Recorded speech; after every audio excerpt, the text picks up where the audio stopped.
فاتحہ۔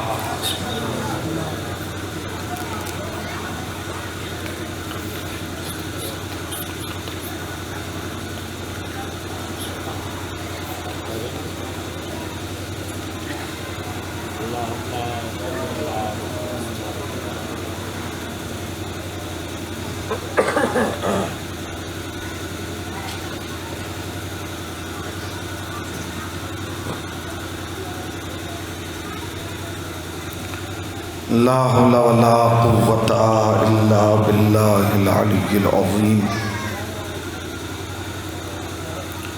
اعوذ باللہ من الشیطان اللعین الرجیم، بسم اللہ الرحمن الرحیم۔ الحمدللہ الذی ذکرہ للشرف الذاکرین وشکرہ فوز للشاکرین وطاعتہ نجاتا للمطیعین۔ الصلاۃ والسلام علی رسول الثقلین محبوب رب المشرقین و رب المغربین ولی الدارین امام القبلتین جد الحسن والحسین ابی القاسم محمد۔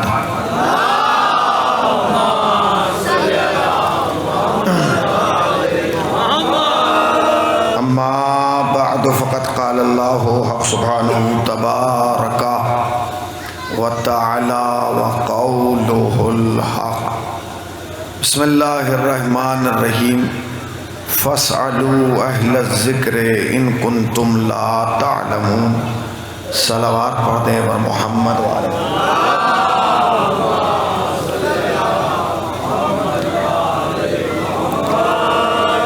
عزاداران سید الشہداء اور ماتمداران مظلوم کربلا، بستی کے اعتبار سے اور جتنا بڑا پروگرام ہے اس پروگرام کے اعتبار سے مجمع کم ہے، مجمع کم ہے۔ میں نے بڑی احتیاط سے لفظ استعمال کیا کہ مجمع کم ہے، میں نے یہ نہیں کہا کہ مجمع چھوٹا ہے۔ چھوٹا مجمع ہونا اور ہے، کم ہونا اور ہے۔ اس لیے کہ چھوٹا مجمع ان کا ہوتا ہے جنہوں نے چھوٹوں کا دامن پکڑا ہو۔ کہاں بیٹھے ہیں؟ ہم نے تو کسی دور میں کسی چھوٹے یا بونے کا دامن ہی نہیں پکڑا، ہم نے تو کائنات کی بلند ترین ہستیوں کا دامن پکڑا ہے۔ اس لیے ہمیں افتخار ہے، ہمارا مجمع کم تو ہو سکتا ہے، چھوٹا نہیں ہو سکتا۔ اس لیے کہ اگر کم ہونا عیب ہوتا تو حسین کربلا میں کم نہ لاتے۔ صلوات پڑھیں نا بر محمد وآل محمد پر۔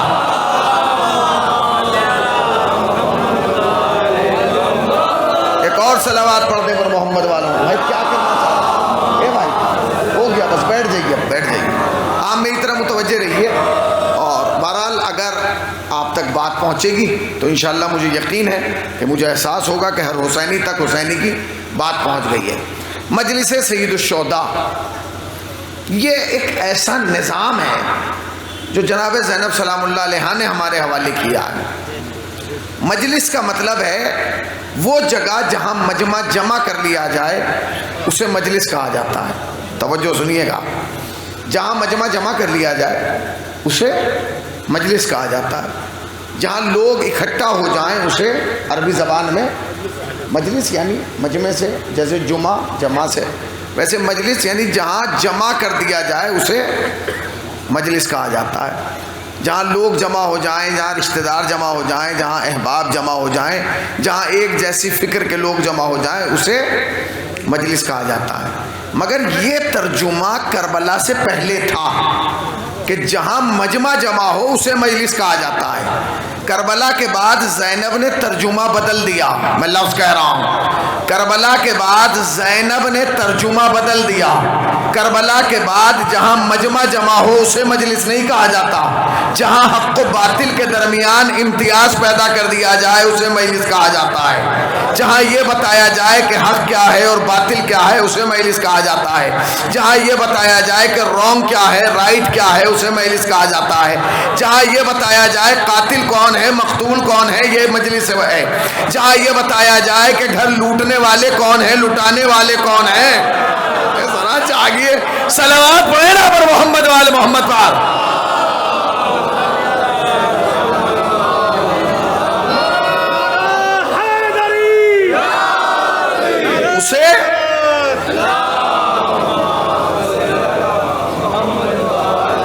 اسے مجلس کہا جاتا ہے. مجلس جہاں مجمع جمع ہو اسے مجلس کہا جاتا ہے. جہاں لوگ جمع ہو اسے مجلس کہا جاتا ہے. جہاں رشتہ دار جمع ہو جائیں. مگر یہ سارے ترجمے مجلس کے کربلا سے پہلے تھے. کربلا کے بعد ترجمہ کیا بدلا؟ جہاں حق و باطل کا تعارف ہو اسے مجلس کہا جاتا ہے. جہاں یہ بتایا جائے رونگ کیا ہے رائٹ کیا ہے اسے مجلس کہا جاتا ہے. جہاں یہ بتایا جائے کہ سر کاٹنے والا کون ہے کٹانے والا کون ہے اسے مجلس کہا جاتا ہے. جہاں یہ بتایا جائے کہ حق کیا ہے باطل کیا ہے اسے مجلس کہا جاتا ہے.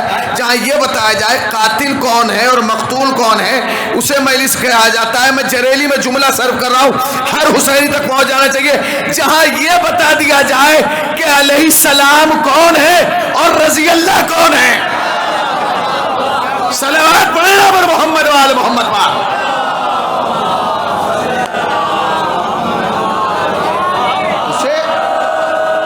اسے مجلس کہا جاتا ہے. مگر آپ کمال کی بات یہ دیکھیں گے کہ ہماری قوم نہیں سمجھی اب تک کہ مجلس کیا ہے.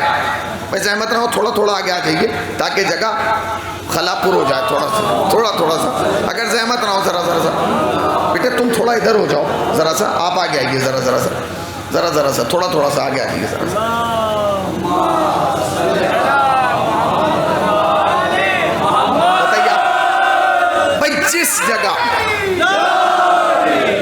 جس جگہ حق و باطل کا تعارف کرایا جائے اسے مجلس کہا جاتا ہے. مگر افسوس کا مقام یہ ہے حیف کا مقام یہ ہے علیکم السلام کہ دنیا سمجھ گئی کہ مجلس کیا ہے. ہم نہیں سمجھے. دنیا سمجھ گئی ہم نہیں سمجھے. میں بتاؤں گا کہ ہم کیوں نہیں سمجھے. کہیں گے مولانا کمال ہے ہم تو بچپن سے مجلس میں آ رہے ہیں آغوش مادر سے مجلس سے سن رہے ہیں. علیکم السلام. ماں کی آغوش میں بیٹھ کے مجلس سے سنیے. آپ کہہ رہے ہیں دنیا سمجھ گئی ہم نہیں سمجھے. بھائی دنیا سمجھ گئی دلیل ہے. وہ دلیل جانتے ہیں کیا ہے؟ دلیل یہ کہ آپ پوری دنیا میں جائیے. ابھی کل جائیے گا نواب گنج بریلی سیتھل جہاں جہاں بڑے بڑے شہر ہیں سب میں جائیے. جتنے پکچر ہال ہوں سارے پکچر ہال کے باہر جا کے کھڑے ہو جائیں ایسے کر کے. سنیما گھر جتنے ہیں اس کے باہر کھڑے ہوئیے. جائیے آپ. چیلنج ہے میرا. پورے سال کھڑے رہیے. خدا کی قسم ممبر کے تقدس کی قسم ذریعہ پاک کی قسم علم مبارک کی قسم پورے سال میں آپ کو ایک مولوی نہیں ملے گا کسی پکچر ہال کے باہر جو یہ کہتا ہوا ملے اندر نہ جانا. اندر جانا بدعت ہے. یعنی کہاں بیٹھے ہیں ذرا جاگیے. ایک نہیں ملے گا جو کہتا ہوا ملے اندر نہ جانا. اندر جانا بدعت ہے شرک ہے حرام ہے. اندر جانے سے یہ ٹوٹ جاتا ہے. ذرا جاگیے. اندر جانے سے یہ ٹوٹ جاتا ہے. اندر جانے سے یہ پھوٹ جاتا ہے. اندر جانے سے مڑ جاتا ہے. اندر جانے سے سیدھا ہو جاتا ہے. ملے گا نہیں. 1000 پارک ہیں لکھنؤ میں جائیے آپ. یہ لوہیا پارک یہ فلانے پارک. ہر آدمی کو پتا ہے کہ پارک میں حرام ہو رہا ہے. نامحرم کا ہاتھ پکڑ کے ٹہل رہا ہے. مرد عورت کا ہاتھ پکڑ کے ٹہل رہا ہے. لڑکا لڑکی کا ہاتھ پکڑ کے گھوم رہا ہے. مگر ایک مولوی کو موت نہیں آتی کہ وہاں کھڑا ہو کے کہے اندر نہ جانا. اندر جانا بدعت ہے شرک ہے حرام ہے. ابے جہاں حرام ہو رہا ہے وہاں تو جا کے کہہ نہیں رہا کہ اندر جانا بدعت ہے. اندر جانا شرک ہے حرام ہے. اندر نہ جانا یہ ٹوٹ جائے گا یہ پھوٹ جائے گا. مگر 1000 نہیں 1,00,000 مولوی ہیں جو آپ کو کہتے ہوئے ملیں گے مجلس میں نہ جانا. ذرا جاگیے. 1000 مولوی ہیں جو کہتے ہوئے ملیں گے مجلس میں نہ جانا. مجلس میں جانا بدعت ہے شرک ہے حرام ہے. مجلس میں جانے سے یہ ٹوٹ جائے گا.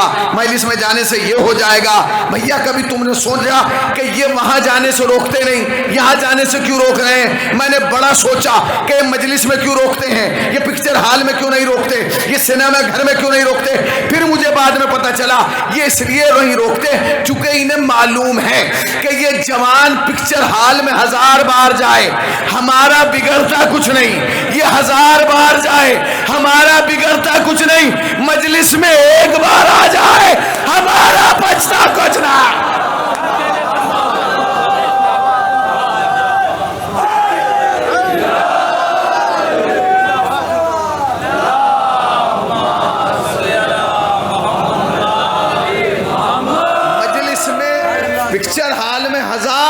بار جائے ہمارا بگڑتا کچھ نہیں.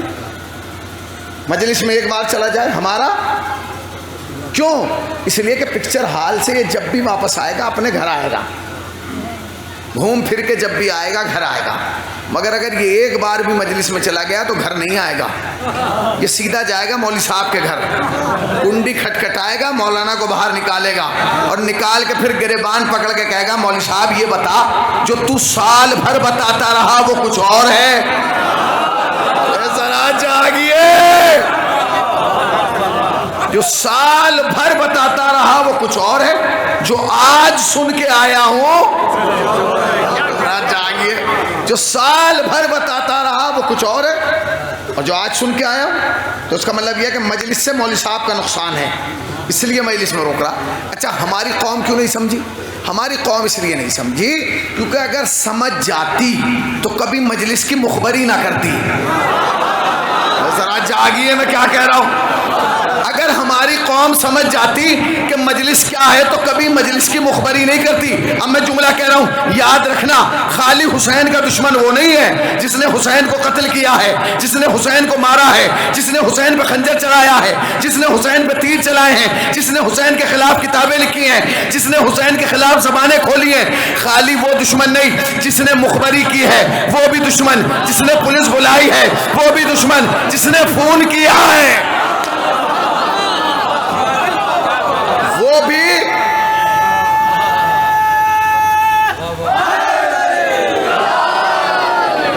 بھی کیا ہے, دشمن ہے. اچھا لوگ یہ سمجھتے ہیں ہم نے مخبری کر کے حسین کی دشمنی لے لی. یاد رکھ حسین کا دشمن ہونا آسان نہیں ہے. حسین کا دشمن بننے کے لیے شرط ہے کہ بندہ کم سے کم یزید ہو. ذرا جاگیے, جو مخبری کر رہے ہیں ان کے لیے کہہ رہا ہوں, حسین کی دشمنی کرنے کے لیے شرط ہے کہ بندہ کم سے کم, ارے ذرا زور سے بولے نا, یزید ہو. اور یزید ہونے کے لیے پہلی شرط ہے کہ کنفرم حرام زادہ ہو. ابھی کہاں بیٹھے ہیں, صلوات پڑھیں نا پر محمد وآل محمد پاک.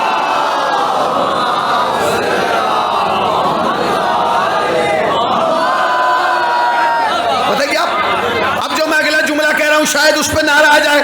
جو مخبری کر رہے ہیں جلوسوں کی, مجلسوں کی, شبیداریوں کی, تعزیت داروں کی, ان کی میں کہہ رہا ہوں کہ وہ سوچ لیں کہ حسین کا دشمن ہونے کے لیے پہلی شرط ہے کہ بندہ کم سے کم یزید ہو, اور یزید ہونے کے لیے شرط ہے کہ بندہ کم سے کم حرام زادہ ہو, اور حرام زادہ ہونے کے لیے پہلی شرط ہے اماں ایک ہو ابا نے.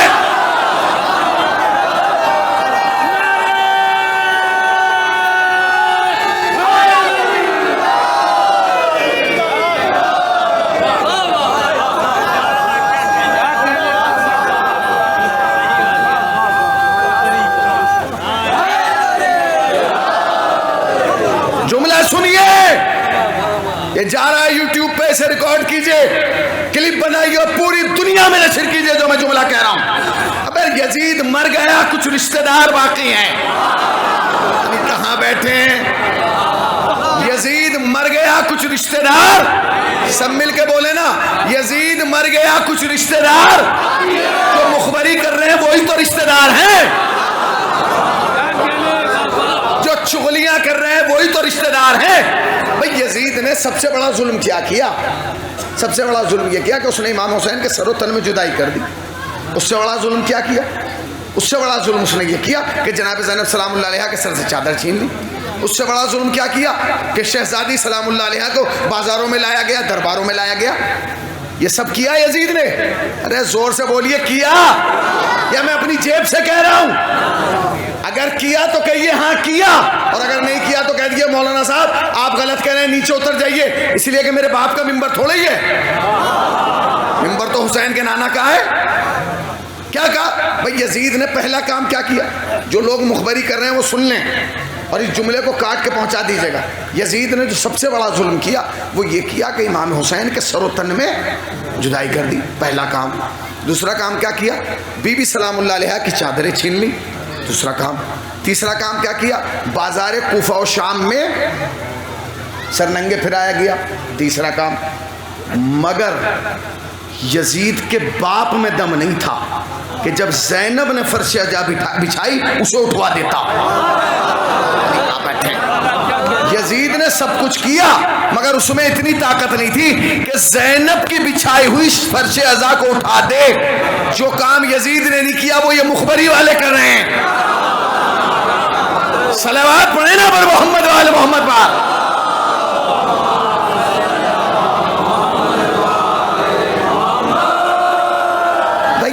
بھئی جو کام یزید سے نہیں ہوا وہ تم کر رہے ہو، اس کا مطلب تم تو یزید کے بھی باپ بن گئے. تم تو یزید کے بھی باپ ہو. خوف خدا کرو، ان مجلسوں کی مخبریاں نہ کرو. ان مجلسوں کے علاوہ تمہاری کوئی پہچان نہیں ہے، تمہاری شناخت نہیں ہے. اگر یہ مجلسیں چھین لی گئی پہچاننا بھاری ہو جائے گا کہ شبن آ رہا ہے کہ ببن آ رہا ہے.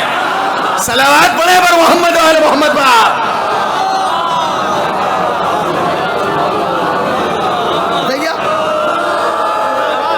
مجلسوں کے علاوہ تمہارے پاس کچھ ہے؟ اگر ہو تو بتائیں. کیا ہے تمہاری شناخت؟ کیا ہے مجلس؟ تمہاری پہچان کیا ہے؟ تمہارا امتیاز کیا ہے؟ تمہاری شناخت کیا ہے؟ 73 فرقوں کے درمیان تمہاری الگ جانچ کیا ہے؟ تمہاری جو تعارف ہے وہ کیا ہے؟ تمہارا چہرہ جو ہے وہ کیا ہے؟ تو جو مخبری کر رہا ہو تو ہمارے چہرے پر نشان ڈال رہا ہے. یاد رکھنا بدن پہ کہیں بھی نشان آ جائے چھپایا جا سکتا ہے. چہرے پر اگر نشان آ گیا تو زندگی بھر چھپ نہیں سکتا. لہٰذا ہم تو لعنت کرتے تھے، لعنت کرتے ہیں، کرتے رہیں گے. جس نے مخبری کی اس پہ لعنت، اس کے باپ پہ لعنت، اس کے خاندان پہ لعنت، اور جو لعنت نہ بھیجے اس پر بھی. کافی ہو گیا؟ کافی ہے؟ اور ڈوز دوں؟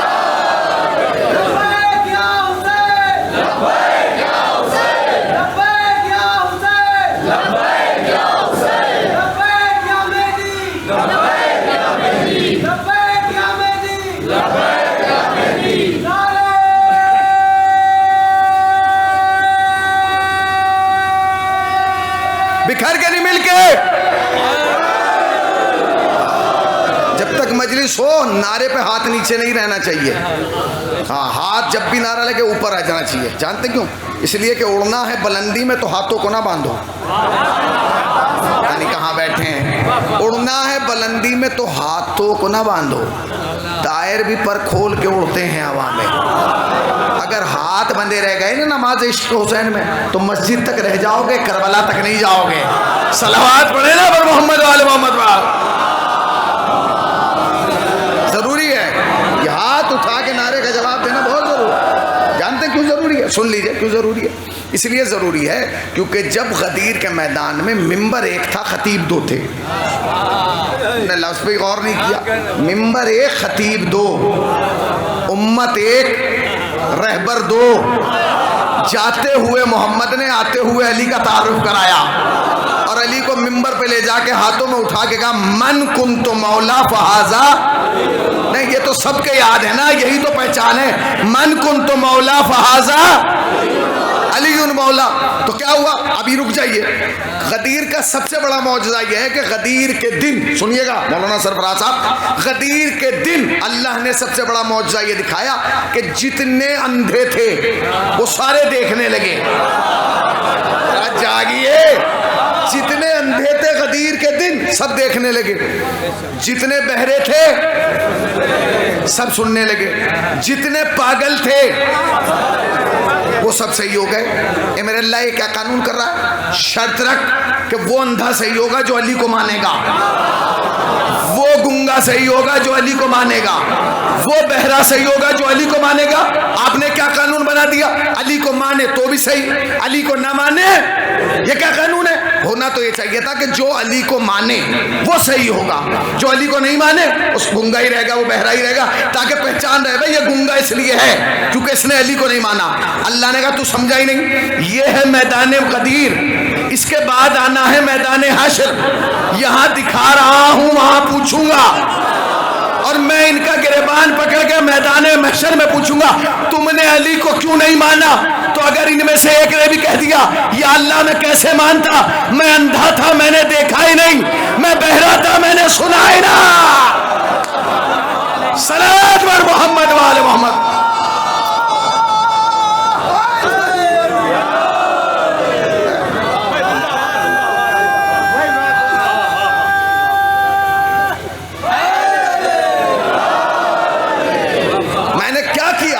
تو نبی نے کیا کیا؟ غدیر میں ممبر ایک تھا، خطیب لے گئے نبی علی کو ممبر پہ لے گئے اور لے جا کے ہاتھوں میں اٹھا گیا من کنت مولا فہذا۔ اس کے بعد علی کو ممبر پہ چھوڑا، خود نیچے اتر گئے اور لوگوں سے کہا جاؤ علی کو مبارکباد دو۔ اب سنیے گا، ایک تو ٹیلا، ٹیلے پہ ممبر، ممبر پر علی، کہاں بیٹھے ہیں ذرا؟ ایک تو ٹیلا اونچا، پھر سمجھ لیجئے ٹیلا اونچا، ٹیلے پہ ممبر پہ، تو جو نیچے کھڑا تھا اس کی گردن کیسی ہو گئی بتائیے؟ بتاؤ کیسے ہو گئی ذرا بتائیے؟ اب ان کا منہ تو آ نہیں رہا تو انہوں نے ممبر کی آخری پیڑی پہ ہاتھ مارا اور ہاتھ مار کے کہا یا علی بخین بخین، سمجھے ہی نہیں تم، یا علی بخین بخین بخین، مبارک مبارک مبارک۔ غدیر میں ایک بھی صحابی ایسا نہیں تھا جس کے ہاتھ یہاں نہ ہو، سب نے کہا مبارک یا علی مبارک مبارک مبارک۔ نبی نے سب کے ہاتھ دیکھ لیے کہ سب نے ہاتھ اٹھا کے علی کو مولا مانا۔ اچھا سب کے ہاتھ غدیر تک تو یہاں نظر آئے، اب دیکھ لیجئے گا سب کے ہاتھ غدیر تک تو یہاں تھے، غدیر کے بعد کچھ کے یہاں آ گئے، کچھ کے یہاں آ گئے، کچھ کے یہاں آ گئے۔ یہی وجہ ہے کہ ہر شیعہ علی کے نعرے پہ ہاتھوں کو اٹھا کے گواہی اس لیے دیتا ہے یا نبی اللہ دیکھ لیجئے ہم غدیر سے بھاگے نہیں، کل بھی غدیر والے تھے آج بھی غدیر والے ہیں۔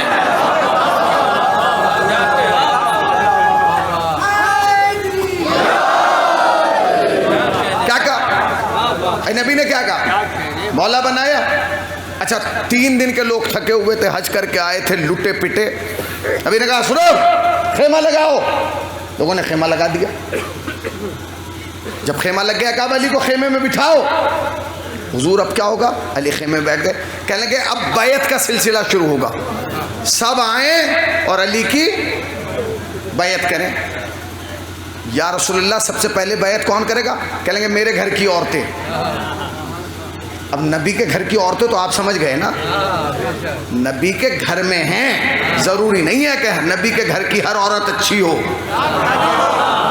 کہاں بیٹھے ہیں ذرا جاگیے، بھئی ضروری نہیں کہ نبی کے گھر کی ہر عورت اچھی ہو۔ نبی نے کہا تم کا کیسے؟ کہیں گے ایک تاشلے میں پانی لے کے آؤ، پہلے علی ہاتھ ڈالیں گے پھر تم ڈالنا۔ سب نے ہاتھ ڈالنا شروع کیا۔ جب سب بیعت کر کے چلی گئی اور مولا کائنات نے ایک عورت کو دیکھا اور عورت کو دیکھنے کے بعد ایک جملہ کہا، وہ جملہ سن لیجئے اور سمجھ جائیے گا کس کے لیے کہا۔ علی نے کہا بیعت کر لیے، اگر توڑ دی نا تو شفاعت نہیں کروں گا۔ کہاں بیٹھے نبی کے گھر کی عورتوں کو دیکھ کے علی کہہ رہے ہیں کہ اگر توڑ دی تو شفاعت نہیں کروں گا۔ اس کا مطلب یہ ہے کہ علی بتانا چاہتے ہیں کہ ان عورتوں میں ایک عورت ایسی بھی ہے جو بیعت توڑے گی۔ صلوات پڑھیں نا پر محمد آل محمد باپ۔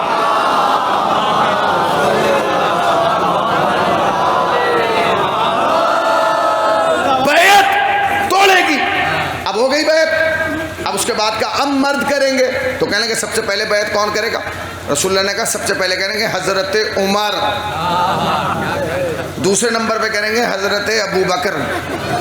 دونوں کو بیعت کے لیے بلا لیا، آ گئے دونوں بیعت کے لیے، کہیں گے کرو علی کی بیعت، آ گئے وہ علی کی بیعت کریں، منع تھوڑی کریں گے رسول اللہ کے سامنے کہ ہم نہیں کریں گے۔ اب رسول اللہ بیٹھے کرو بیعت، آ گئے، کہیں گے یا علی ہم بیعت کے لیے آئے۔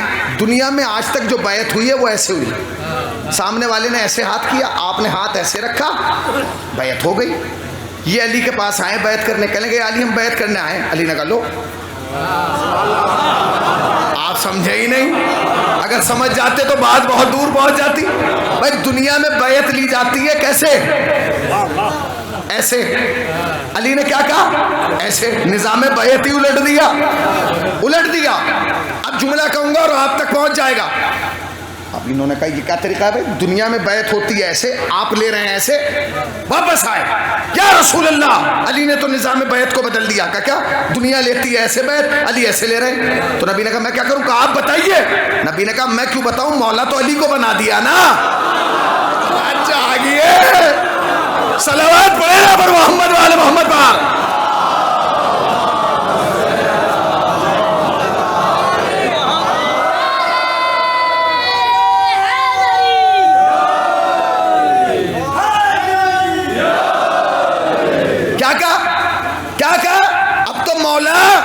کسے بنا دیا؟ تو میرے پاس کیوں آئے ہو؟ علی سے پوچھو بھائی. یہاں سے لے کر وہاں تک پورے مجمع کی توجہ, جن کی رگوں میں علی گونجتا ہے, ہر حسینی کی توجہ چاہتا ہوں اس جملے پر. آئے, یا علی آپ نے نظام بیعت کو کیوں بدلا؟ علی نے کہا کیا کہ دنیا تو ایسے لیتی ہے, آپ ایسے لے رہے ہیں. علی نے کہا ایسے وہ لیتے ہیں جو بیعت مانگ رہے ہوں. میں بیعت مانگ نہیں رہا, بیعت لے رہا ہوں. بتا دیا مانگنے والے اور ہیں, لینے والا.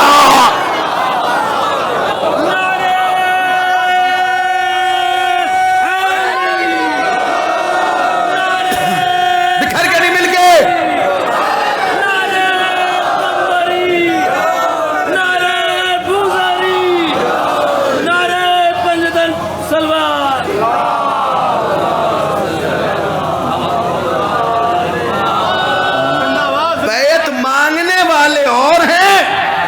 بیعت لینے والا. اب علی نے بتایا کہ میرے بعد جتنے آئیں گے مانگیں گے, لیں گے نہیں. لینے والا میں ہوں, یہ مانگنے والے ہیں. آج تک مانگی تو رہے ہیں. یعنی کہاں بیٹھے بھائی, آج تک مانگی تو رہے ہیں. اور یہ مانگ کیوں رہے جانتے ہیں؟ یہ آل محمد کے در کو چھوڑنے کا نتیجہ ہے.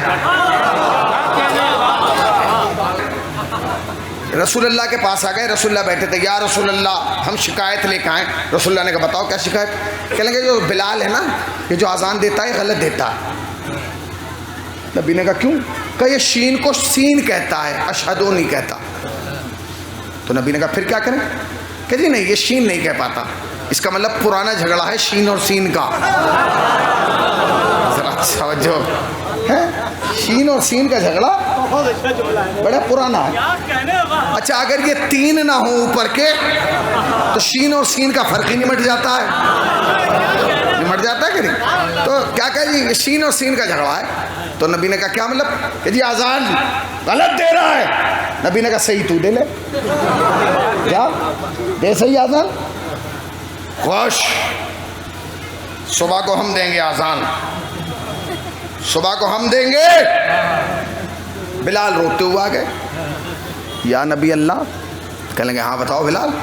کہنے لگے آپ نے انہیں کہہ دیا کہ صبح کو وہ اذان دیں گے. نبی نے کہا بلال صبح ہوگی تو دیں گے نا. پتہ نہیں کہاں بیٹھے ہیں آپ. بلال صبح ہوگی تو دیں گے نا. جب صبح ہوگی نہیں, پوری رات جاگ رہے ہیں کب ہوگی صبح. کئی راتیں مل گئیں, صبح ہی نہیں ہو رہی ہے. مرغان فلک آذان ہی نہیں دے رہے ہیں, سورج نکل ہی نہیں رہا ہے. کیا ہوگا, آذان نہیں ہو رہی. اور کہنے لگا, ایک نے کہا چلو بھائی اندازے سے دے دو. اس نے کہا دے کیسے دے, آذان دو گے تم. تو کہنے لگا رسول اللہ کے پاس تو گیا تھا. کہنے لگے گیا میں تھا, مگر میں نے یہ تھوڑی کہا تھا میں دوں گا, میں نے کہا تھا میں دلواؤں گا. کہنے لگے آپ کیوں نہیں دو گے؟ کہنے لگا میں دوں کیسے, مجھے یاد ہی نہیں ہے. بھائی میں دوں کیسے, مجھے یاد ہی نہیں ہے. اس نے کہا تو آپ دیجئے. کہنے لگا بھائی صاحب مجھے بھی یاد نہیں ہے. تو کہنے لگے آدھی مجھے یاد ہے. تو کہنے لگے شروع کی تجھے یاد ہے, آخر کی سے یاد ہے.